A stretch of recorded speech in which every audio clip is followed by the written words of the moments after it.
சி.ஜே. ராஜ்குமார், ஒளிப்பதிவாளர். ஆகஸ்ட் 15ஆம் தேதி 3 திரைப்படங்கள் வெளியாயிருக்கு. தங்கலான், ரகுதாத்தா, டிமாண்டி காலனி 2ஆம் பாகம். இதில் நான் 2 திரைப்படங்களை நான் பார்த்துட்டேன்.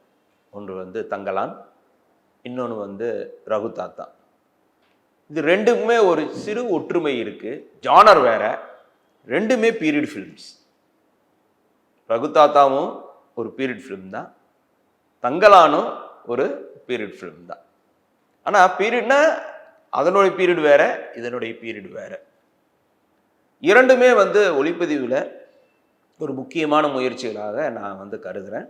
அதை பற்றி தான் ஓஎச் சினிமாவில் இன்னைக்கு டிஸ்கஸ் பண்ண போகிறேன்.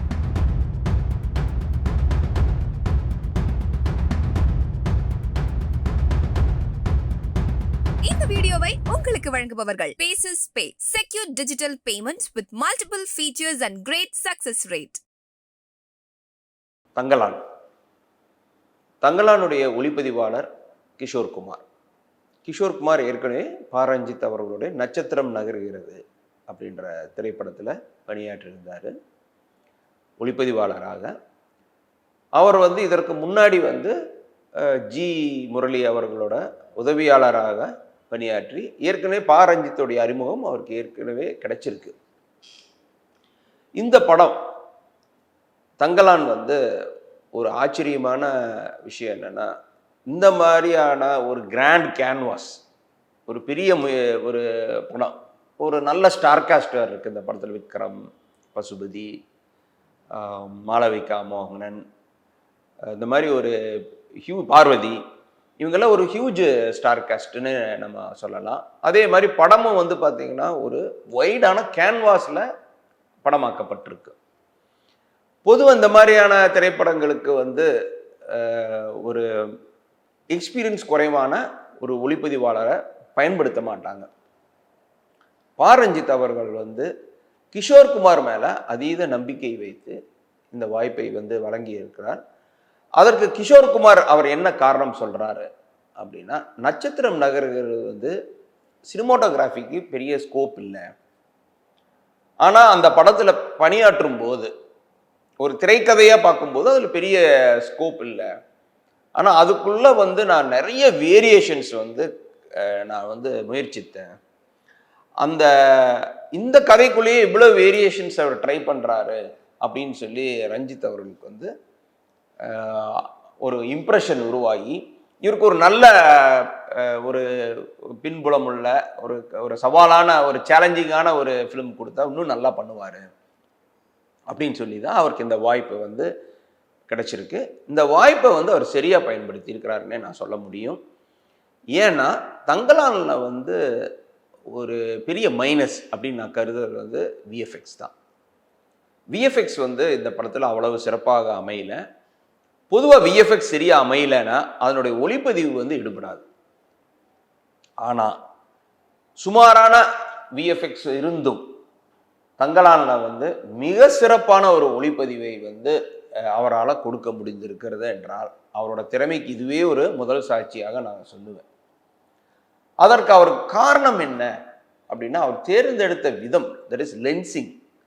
அவர் என்னன்னா, ஒரு பிரம்மாண்டம் அப்படின்றது ஒரு லேண்ட்ஸ்கேப் தான். அந்த ஒரு பறந்து விரிந்து கிடக்கும் ஒரு காட்சிகளை தான் அவர் ஒரு பிரம்மாண்டமாக்கி இருக்கிறார்.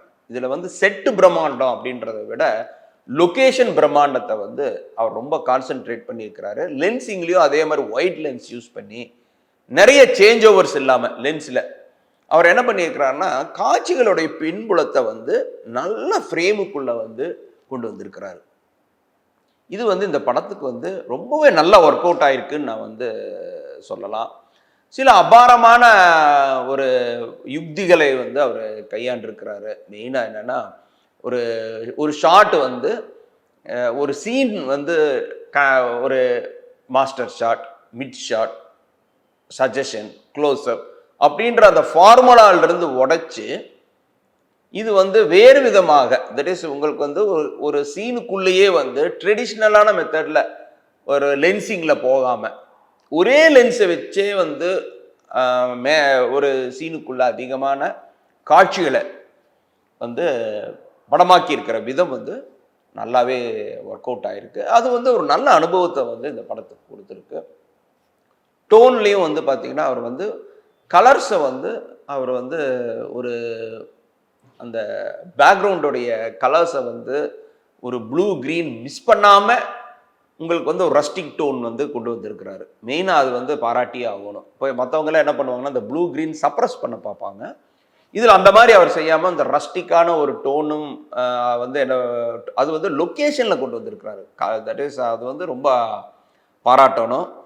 அப்புறம் வந்து இந்த படத்தில் வந்து ஒரு மேஜிக்கல் ரியாலிசம் அப்படின்ற ஒரு விஷயம் வந்து படத்துக்குள்ளே இருக்குது. குறிப்பாக ஒரு சண்டை காட்சிகள் ஒரு ஒரு சீன் வந்து என்னென்னா அது வந்து இரவிலும் நடக்கும் பகலும் நடக்கிற மாதிரியான யுக்தி வந்து ரொம்ப பிரமாதமாக அது கிளைமேக்ஸ் பக்கத்தில் வரும்போது அது வந்து ரொம்ப நல்லா இருக்குது பார்க்குறக்கே. அது ஒரு அப்படியே அந்த ஷாட் வந்து பகலே நடக்கும், அப்படியே அது இரவு பகல் இரவு அப்படின்ற அந்த அந்த ஒரு அந்த ஷாட் பை ஷாட் வந்து அந்த அடுக்கு மொழியில் பார்க்கும்போது ரொம்பவே படத்துக்கு வந்து ஒரு பிரம்மாண்டமான ஒரு எக்ஸ்பீரியன்ஸை வந்து கொடுக்குது. தங்கலான் வந்து என்னை பொறுத்தளவு ஒளிப்பதிவு ரீதியாக பார்க்கும்போது ஒரு நல்ல ஒரு வாஸ்டான ஒரு லேண்ட்ஸ்கேப், ஒரு நிலப்பரப்பை வந்து மிக கன்வின்சிங்காக அந்த படம் வந்து கொண்டு வந்திருக்கிறாங்க. மெயினாக அந்த டிஸ்டன்ஸு கதாபாத்திரங்கள் ஒரு தொலைவாக ஒரு ஒரு லொக்கேஷன் வந்து ஒரு இருக்குன்னா அதற்கு உரிய அந்த ஒரு டெப்த்து வந்து ரொம்ப நல்லா கொண்டு வந்திருக்கிறாங்க. இதில் ரொம்ப செலக்டிவ் ஃபோக்கஸ் அந்த மாதிரி ஷாலோ டெப்த் ஆஃப் ஃபீல்ட் அப்படியெல்லாம் போகாமல் கேரக்டருடைய பொசிஷனிங்கில் வந்து கொண்டு வந்திருக்காங்க. ஃபோக்கஸ் நல்ல டெப்த்து கொடுத்து செப்பரேஷன் வந்து உங்களுக்கு வந்து கேரக்டருடைய பொசிஷனிங்கில் வந்து ரொம்ப நல்லா பண்ணியிருக்கிறாங்க. இது ஒரு நல்ல யுக்தி நான் சொல்லுவேன். ஏன்னா ஒரு ஃபோக்கஸில் டெப்த்தில் வந்து செப்பரேஷன் கொண்டு வர்றதை விட கேரக்டருடைய பிளேஸ்மெண்ட்டில் வந்து கொண்டு வந்து இதில் கொண்டு வந்திருக்கிற ரொம்ப நல்லா சினிமேட்டிக் எக்ஸ்பீரியன்ஸாக வந்து கிஷோர் குமார் கொண்டு வந்திருக்கிறாரு. அடுத்து நான் பேசுகிறது வந்து ரகு தாத்தா. இதனுடைய ஒளிப்பதிவாளர் வந்து யாமினி யக்னமூர்த்தி. அவங்க வந்து பிசி ஸ்ரீராம் அவர்களுடைய ஒரு உதவியாளர். அவர் சில்லு கருப்பட்டி அப்புறம் சாணி காக்கிதம் போன்ற திரைப்படங்களுக்கு நல்ல ஒளிப்பதிவை கொடுத்து கவனம் பெற்றிருந்தார். ஆனால் இந்த திரைப்படத்தில் ரகு தாத்தா வந்து ஒரு சேலஞ்சிங்கான ஒரு ஒர்க். ஏன்னா இந்த படம் வந்து ஒரு ஃபேமிலி ட்ராமா.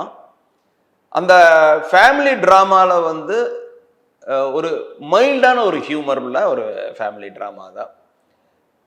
இது வந்து நடக்கிற காலகட்டம் வந்து ஒரு ஸ்மால் டவுனில் ஒரு ஹிந்தி எதிர்ப்பு தீவிரமாக இருந்த ஒரு காலகட்டங்களில் வந்து கதை பின்னணியாக நடக்கிற ஒரு சம்பவங்கள் தான். இது வந்து என்னென்னா இதில் 2 பேருக்கு பெரிய சேலஞ்சிங்காக இருந்திருக்கும். ஒன்று வந்து ப்ரொடக்ஷன் டிசைன் அற்புதமாக பண்ணியிருக்கிறாங்க இந்த படத்தில். அந்த அந்த பீரியட் எசன்ஸை வந்து எஃபோர்ட்லெஸ்ஸாக இது வந்து ஒரு கோடிட்டு காட்டுற மாதிரி கொண்டு வராமல் படத்தோடைய காட்சிகளோடையே அந்த பீரியட் எசன்ஸை வந்து கவனமாக காஸ்டியூமில் சின்ன சின்ன பொருள்களில் ஹோட்டல் அந்த அந்த காலத்தில் இந்த ஹோட்டல் எழுத்து வடிவம் இந்த நேம் போர்ட்ஸு ரொம்ப பஸ்ஸு கார் அதே மாதிரி சென்னை சிட்டிலையும் கதை கொஞ்சம் நடக்குது. அப்போ சென்னை எப்படி இருந்தது, சின்ன ஒரு ஸ்மால் டவுன் எப்படி இருந்ததுன்றதெல்லாம் இந்த படத்தில் ப்ரொடக்ஷன் டிசைன் நல்லா வந்திருக்கு. இதுக்கு எல்லாத்துக்கும் மெருகூட்டுற மாதிரி யாமினி யக்னமூர்த்தி வந்து ஒளிப்பதிவு செஞ்சுருக்கிறாங்க. இதில் ஒளிப்பதிவில் குறிப்பாக அவங்க என்ன பண்ணியிருக்கிறாங்க பார்க்கும்போது சமீப காலங்களில் பொதுவாக ஒரு கம்ப்ளைண்ட் இருக்குது. டிஜிட்டல் ஃபார்மேட் வந்ததுக்கப்புறம் எல்லா ஒளிப்பதிவாளர்களுடைய இமேஜ் வந்து ஒரே மாதிரி இருக்குது அப்படின்ற ஒரு கம்ப்ளைண்ட் வந்து இருக்குது. ஒரு விமர்சனம், கம்ப்ளைண்ட் விட இது ஒரு விமர்சனமாக எடுத்துக்கொள்ளலாம். அதற்கு காரணமாக வந்து பார்த்திங்கன்னா லைட்டிங் மெத்தட்ஸ் வந்து எனக்கு தெரிஞ்சு எல்லாரும் ஒரே மாதிரி லைட்டிங் மெத்தட் வந்து ஃபாலோ பண்ணுறாங்கன்னா என்னுடைய இது தட் இஸ் சாஃப்டாக லைட் பண்ணுறது. எப்படி பண்ணாலும் சாஃப்டாக கான்ட்ராஸ்ட் நான் கூட சாஃப்டில் மெத்தட் ஆஃப் லைட்டிங் வந்து சாஃப்ட் லைட்டிங் அப்படின்றது இருக்கு. இந்த திரைப்படத்தில் அது முறியடிச்சிருக்கிறாங்க. அவங்க என்ன பண்ணியிருக்காங்க, ஸ்பெக்குலர் லைட்டிங் வந்து பெரும்பான்மையான இந்த காட்சிகளுக்கு வந்து ஸ்பெக்குலர் லைட்டிங் மெத்தடில் போயிருக்கிறாங்க. அது வந்து ரொம்ப ஒரு புது அனுபவம்னே நான் சொல்லுவேன். தைரியமான ஒரு முயற்சி. அதே மாதிரி என்னன்னா, அந்த ஸ்பெக்குலர் லைட்ல வந்து அவங்க என்னன்னா என்ன பண்ணியிருக்கிறாங்கன்னா, ரொம்ப பொசிஷனிங் ஆஃப் கேரக்டர்ஸ் எல்லாம் வந்து ரொம்ப இயல்பா வந்து ஃப்ரேமில் கொண்டு வந்திருக்கிறாங்க. ஒரு லைட் எங்கிருந்து வேணாலும் வரலாம், எங்கிருந்து வேணாலும் பட்டு எதிரொலிக்கலாம். இதுதான் உண்மையான ஒரு இது. நம்ம வீட்லேயோ எங்கேயோ போனாலும் ஒரு ஷாஃப்ட் ஆஃப் லைட் வந்து எங்கிருந்து வேணாலும் வரும், எங்கேயோ பட்டு எங்கேயோ முகத்தில். இது வந்து ஒரு திரைப்படத்தை ஒரு ஃப்ரேமுக்குள்ளே கொண்டு வர, அது ஒரு கான்செப்டாக கொண்டு வர்றது அவ்வளோ ஈஸி இல்லை. யாமினி வந்து இதை அச்சீவ் பண்ணியிருக்கிறாங்க, சக்ஸஸ்ஃபுல்லாக அச்சீவ் பண்ணியிருக்கிறாங்க. நோ ஷேடோஸு இந்த மாதிரியான பல விஷயங்கள்ல கூட அவங்க வந்து அதை அப்படியே வந்து இயல்பாகவே விட்டுருக்கிறாங்க. அதே மாதிரி கேரக்டருடைய முகங்களையும் மிக அழகாக படமாக்கி இருக்கிறாங்க. ஒரு வார்ம் க்ளோ கொடுத்து நல்ல இது பண்ணியிருக்கிறாங்க. அது போக வந்து ஒரு ஃப்ரேம் வந்து பார்த்தீங்கன்னா வைடு லென்ஸ் வந்து நல்லா யூஸ் பண்ணியிருக்கிறாங்க இந்த படத்தில். இன்டீரியருக்கு ஒரு இன்டீரியரில் வந்து அவங்க வந்து என்னன்னா ஒரு குறுகிய பார்வை, தட் இஸ் மோர் ஆஃப் நேரோ ஆங்கிள் ஆஃப் வியூவில் போகாமல் வைடர் ஆங்கிள் ஆஃப் வியூவில் வந்து பண்ணியிருக்கிறாங்க. அதற்கு ஏற்ப அவங்க லைட்டிங் பண்ணது வந்து எனக்கு ரொம்ப ஆச்சரியமாக இருக்குது. இது வந்து ரொம்ப கவனிக்க வேண்டிய ஒரு முயற்சி. அதே போக இந்த படத்தில் அவங்க கையாண்ட ஒரு கலர் ஸ்கீம், இது வந்து எப்படின்னா ஒரு ஒரு வைப்ரண்ட்டான ஒரு ஒரு பீரியடில் நடக்குது, ஒரு ஹேப்பனிங்கான டைம் இது. ஸோ ஒரு கலர்ஸில் பொறுத்தளவு நிறைய மல்டி கலர்ஸ் வந்து இந்த படத்தில் பயன்படுத்தப்பட்டிருக்கு. ஆனால் அது என்னென்னா அது மிக சரியாக ஒருங்கிணைச்சிருக்கிறாங்க. அந்த மல்டி கலர் ஸ்கீமை வந்து ரொம்ப டிஸ்ட்ராக்ட் பண்ணாமல் அதை வந்து ஃப்ரேமுக்குள்ளே வந்து நல்ல பேலன்சிங் ஃபேக்டர் வந்து உருவாக்குறாங்க.